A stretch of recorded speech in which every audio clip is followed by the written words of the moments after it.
This is the continual evolution of the East Coast beat. There was a time, I was 12, maybe 13. I was small, a little too little, a little too quiet, but others had had their own thoughts. But in time, these soon became passing compliments on concrete boulevards. And at times, it seemed like these passing compliments would be enough for me to walk for days. Not one to be lonely, but not unable to say that at times I feel alone as a singular entity in a larger formless being. At times, my body affects my mind. At times, it is my mind alone that affects me. At times, I feel tight and I say it is age. This almost angers me and I laugh. How else could life be? I am, I want, I would like, I would really, really like. But I understand if it never happens in this lifetime.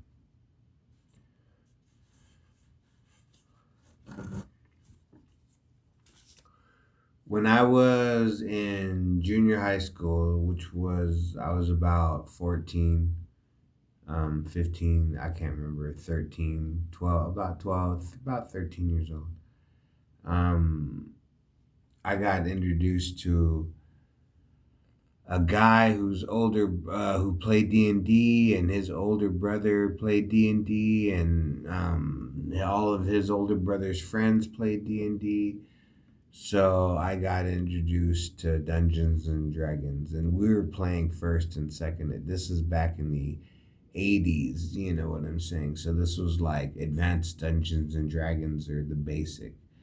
And I can't remember exactly how it goes, but I only played a couple of times. But my character, the first true character I ever made for Dungeons and Dragons, was a halfling thief named Talon.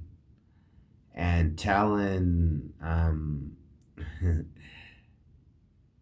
had a wandering spirit, and he had to leave the village because he stole things, basically. You know what I'm saying? Like, um, he was, if he saw something, like if somebody came back from some foreign land, and they had something and Talon really liked it, Talon would steal it in the small community, that all lived in the same, but he would steal it. And the eventual consequence of that was they asked him to leave the village. You can't be a part of us no more. So he had to go out into the world, and the first companion that he met was a human fighter that had a magical sword. And the reason why I chose Talon as a halfling thief was because I was about 3 foot something at the time, which was about the size of a halfling. And all my stats, when I rolled my numbers, like my strength was low, my intelligence, I said, okay, I can get away with that by saying that he's young. That, in time his intelligence will grow, in time his wisdom will grow. So I chose a halfling because they live, 3, 4, up to 700 years. So I made him 75 years old, which would have been about 12, 13 years old in human years. And that's when his village had asked him to leave because he had got caught stealing. But one of the reasons why I chose Talon as a thief was because I could understand them. I could play the mentality in a game. Like, I didn't know what it was like to be a 6'2", 220 pound,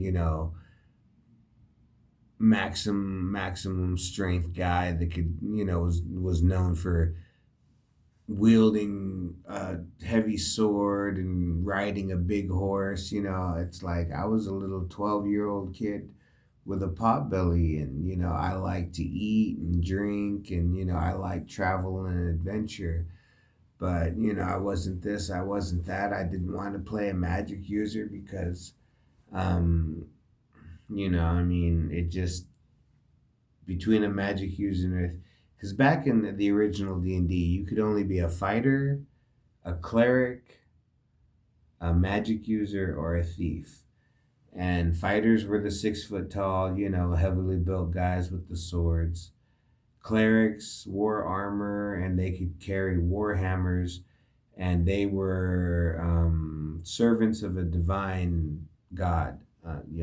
They were messengers for God. Magicians could cast spells, and thieves could climb walls and pick locks and disguise themselves. They could do all these things. So that's why I chose a thief, even though it meant that, physically he would never be the strongest, and like, he could never take the most damage. But one thing you got to remember in the game of D&D is you gain levels by experience. Now, most people think that means fighting the biggest, baddest, dragon and all that other stuff. A thief gets experience every time he steals money, every time he robs somebody, every time he picks a lock.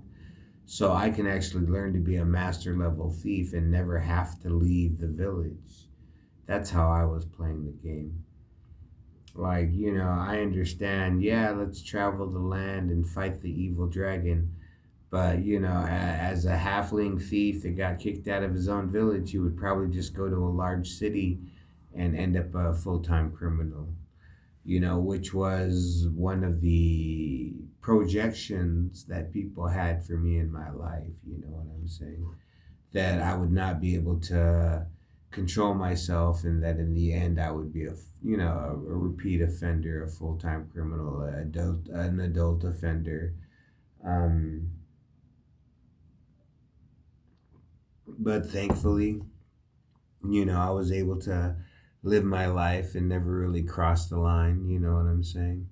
I mean, from what I hear people do versus what I've done, I'm just your average kind of guy. Oh yeah, I heard about this, I saw this once, but I don't really do a lot of stuff. I'm not at the races, I'm not, at the gambling halls, I'm not, you know what I'm saying? I smoke herb and sit in my apartment and make videos so that, if I do end up with dementia, I'll be able to say, oh, okay, so that was me. That's how I looked at life on an average. Like, tonight's a Thursday night. What am I doing Thursday night during the witching hour? I'm making videos so that maybe in 6 years, some kid in Portugal that studies English can say, oh, well, this guy had a little flow to him. And what did he do?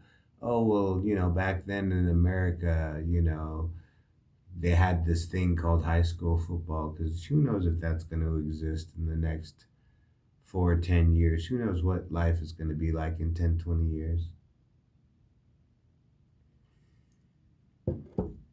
They could finally find out that some of those sports do cause lifetime damage. You know what I'm saying? It's like a sport you play in high school can injure you for the rest of your life.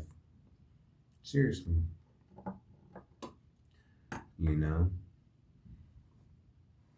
what can I say? So, do they eventually ban that? We don't want our sons crippling themselves in high school. Do they ban the sport, or do they continue to let it be played?